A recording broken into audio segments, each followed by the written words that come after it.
देखिए अभी हम जानेंगे सदिशों के कोण। हाँ, इससे पहले जो बताएं सदिशों का कोण निकालने का नियम, तो अभी हम जानेंगे सदिशों का जो कोण निकाला जाता है, इस कोण को हम अभी तो 0 डिग्री बता आपको, अभी हम पिछले वीडियो में आपको 0 डिग्री बताए, और 0 डिग्री से अलावे और भी डिग्रियां हैं। हाँ, 30 डिग्री, 45 डिग्री, 32 डिग्री, 34 डिग्री, जो भी अगर आपसे पूछ दे तो आपके पास 30 डिग्री, 45 डिग्री, अन्य डिग्री का वैल्यू दिया हुआ है। जैसे हम मान लेते हैं अगर आपका वैल्यू 30 डिग्री का आएगा, तो मान लेते हैं 30 डिग्री का अगर वैल्यू आए तो वो 1/2, अगर जिसका वैल्यू कट छट करके 1/2 आया, तो इसका मतलब समझ लीजिए थीटा का जो मान है, हाँ, अगर 1/2 कट छट करके अगर cos थीटा का मान, sin थीटा का मान अगर 1/2 आ रहा है, तो आप ये सीधा जान लीजिएगा कि थीटा का मान अगर कट करके इतना आ रहा है तो ये कितना डिग्री का है, 30 डिग्री का है, 45 डिग्री का है, 90 डिग्री का है, 60 डिग्री का है, तो किसी का मान आपका ये है। ठीक है, तो अगर ये आपको ये 4 मान तो दिया है, हाँ, जो कि आप इसमें से जो निकलेगा जो वैल्यू, उस वैल्यू को पुट कर दीजिएगा, वो उतना डिग्री का मान हो गया। पुट क्या कीजिएगा, मतलब पुट किया हुआ आपके पास है कि 30 डिग्री, आपने 10th में पढ़ा था 30 डिग्री का मान क्या होता है, 60 डिग्री का मान क्या होता है, तो ये सब आपने पढ़ा था। तो वो समझिए अगर 1/2 निकला, 1/2 किसी का मान है, तो इनमें से जिसका मान 1/2 है वही हमारा थीटा का मान हो जाएगा। ये थीटा का मान क्या हो जाएगा, जैसे कि 30 डिग्री आ गया तो 30 डिग्री हो गया, 60 डिग्री के लिए आ गया तो 60 डिग्री हो गया। तो ये सब मान हमारे पास थीटा का मान होता है, जिसके कारण हम क्या करते हैं, उसको लगा लेते हैं। ठीक है, और उसी मान से हम आगे बढ़ते हैं। तो आगे बढ़ेंगे अभी उसी प्रकार। देखिए कि थीटा का जो वैल्यू होगा अभी हम आपको निकाल के दिखाएंगे, और निकालने के बाद आपको पता चलेगा कि कौन से किस चीज का मान है और किसके लिए हम क्या लगाएंगे। क्लियर है? चलिए देखते हैं। आइए, तो हमारे पास देखिए सदिशों का कोण निकालने के लिए हमारे पास 2 सदिश दिया हुआ है।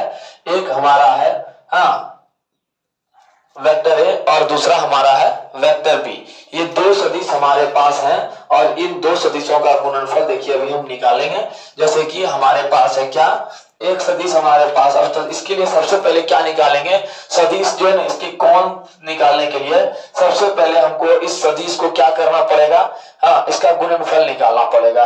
कोण निकालेंगे, कोण निकालने से पहले हमको गुणनफल चाहिए, क्योंकि हमको पता है कि कोण का जो सूत्र होता है, कौन सूत्र से,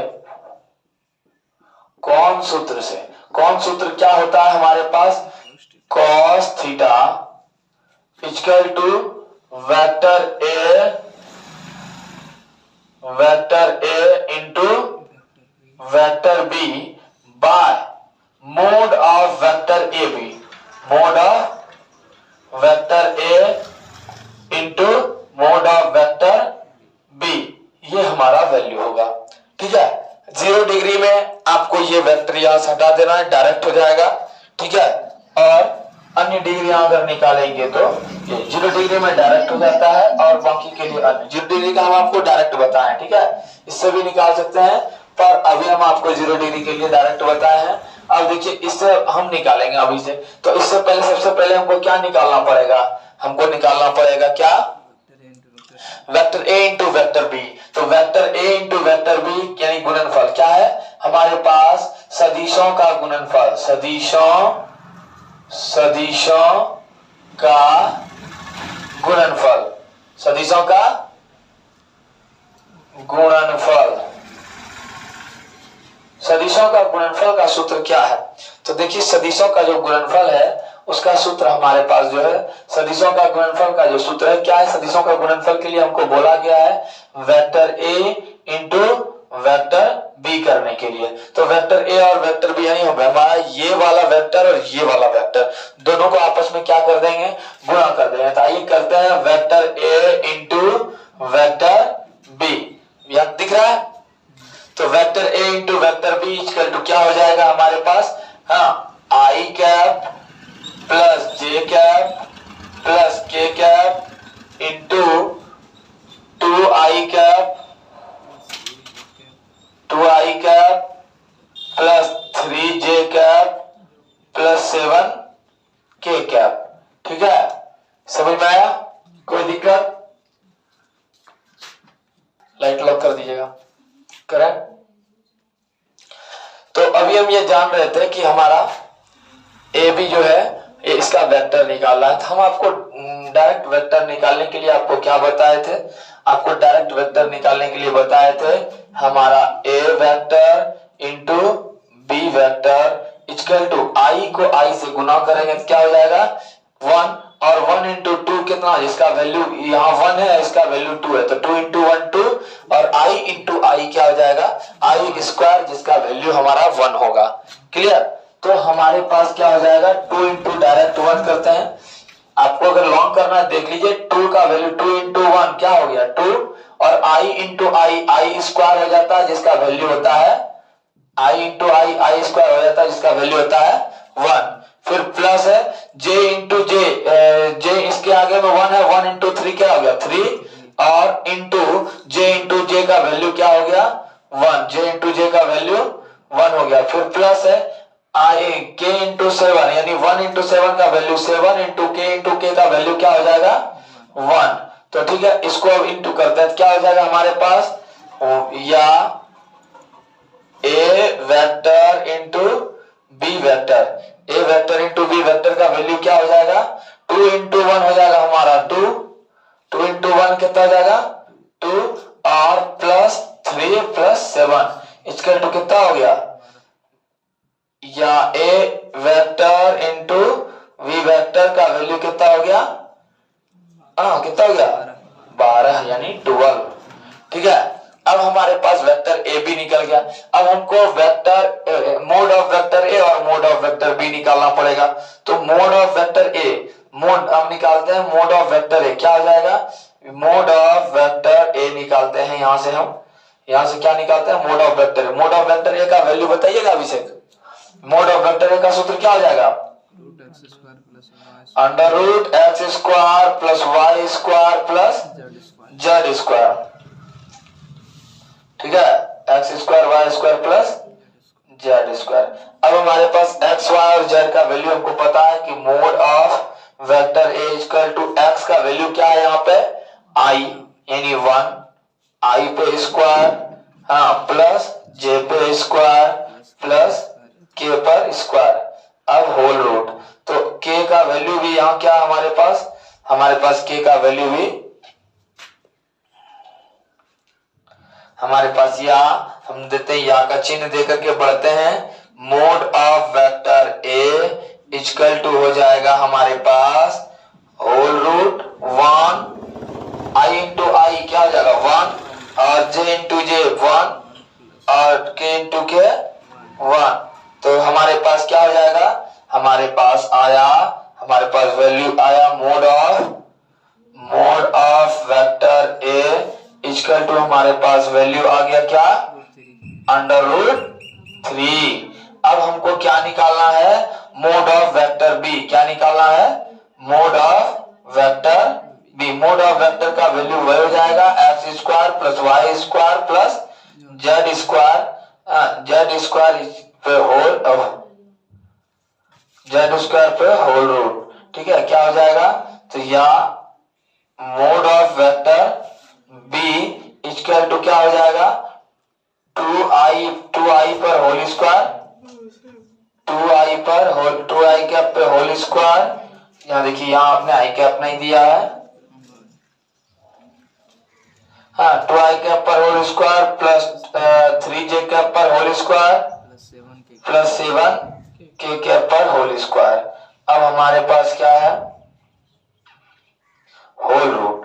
ठीक है, तो हम क्या करते हैं यहाँ पे लिखते हैं या mod of vector B equal to क्या हो जाएगा हमारे पास 2 का क्या हो गया 2 इंटू 2 4 इंटू 1 क्या हो गया 4 इंटू 1 होल रूट में चल रहे हैं plus 3 into 3 9 into 1 plus 7 into 7 49 into 1।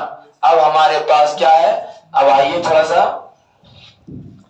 अब देखिए हमारे पास जो वेक्टर्स हैं, अब इस वेक्टर को क्या करते हैं हम हल करते हैं। देखिए अब हमारे पास जो वेक्टर है इसको हम हल करने के लिए आगे बढ़ते हैं। तो क्या हो जाएगा या mod of vector B, mod of vector B equal to 4 into 1 4, 9 और 49 इक्वल टू क्या हो जाएगा हमारे पास,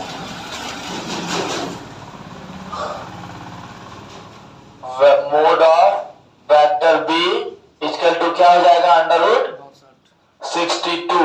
हाँ 9 3 9 9 दुनिया 18 18 8 4 12 के 2 बचा 1, ठीक है 4 1 5,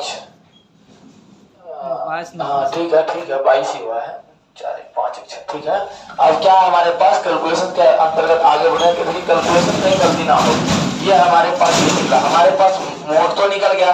अब हम एंगल का सूत्र यानी कोण का जो सूत्र है वो लगाएंगे। कोण का सूत्र हमारे पास क्या है, कोण सूत्र। कोण सूत्र क्या है, ऊपर जो कोण सूत्र हम आपको लिखे थे यही कोण सूत्र यहाँ लगेगा। कोण सूत्र से कोण सूत्र क्या हुआ, cos theta equal to vector A, sir इधर लिखे ना दिख रहा। कोण सूत्र क्या है हमारे पास, cos theta equal to vector A into vector B by mod of vector A into mod of vector B. तो हमारे पास क्या, अब आप देखिए यहाँ पे इसका सीधा का सीधा आपको क्या करना है, इसके फॉर्मूले पर बैठ जाना है। क्या करना है, cos theta equal to mod of vector A का ए बी का वैल्यू क्या निकला हमारे पास 12। अब देखिए, अच्छा ये 62 आपका टूटेगा, नहीं टूटेगा, देख लीजिए आगे बढ़िए। तो क्या हो जाएगा, मोड ऑफ वेक्टर ए का वैल्यू क्या है हमारे पास, क्या आया था मोड ऑफ वेक्टर ए का वैल्यू √3 इंटू क्या हो जाएगा 62, ठीक है। अब इसको आप इंटू कीजिए, क्या हो जाएगा हमारे पास cos theta equal to 12 by under root क्या हो जाएगा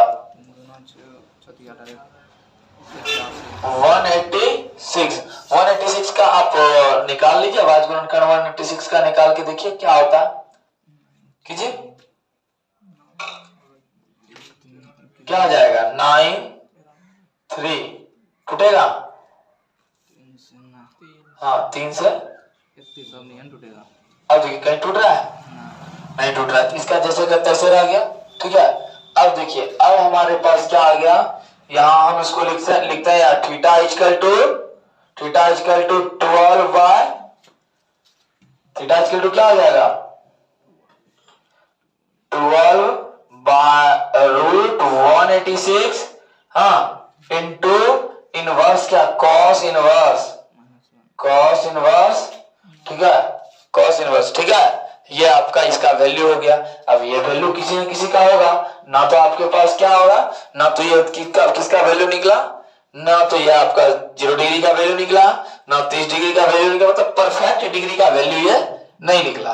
किसी भी परफेक्ट डिग्री का वैल्यू ये तभी निकलेगा जब जो आपको पास दिया है, जैसे 0 degree 30 degree 45 degree 60 degree 90 degree, उसका जो वैल्यू है जो पहले से आपके पास है क्या है ना 1/2 1/√2 3/4 3 जो भी है, तो √3/4 जो भी है आपके पास, जो भी वैल्यू दिया उसके अनुसार अगर ये कट करके आता है उसका उतना वैल्यू, जैसे अगर कट करके 1/2 आ जाता है वैल्यू, तो इसका वैल्यू ये थीटा का मान क्या है यहाँ पे दिया हुआ 21 थीटा के मान पे आधारित हो गया। तब ये सवाल जो है हमारे पास वो 30 डिग्री के मान पे आधारित हो गया, ठीक है।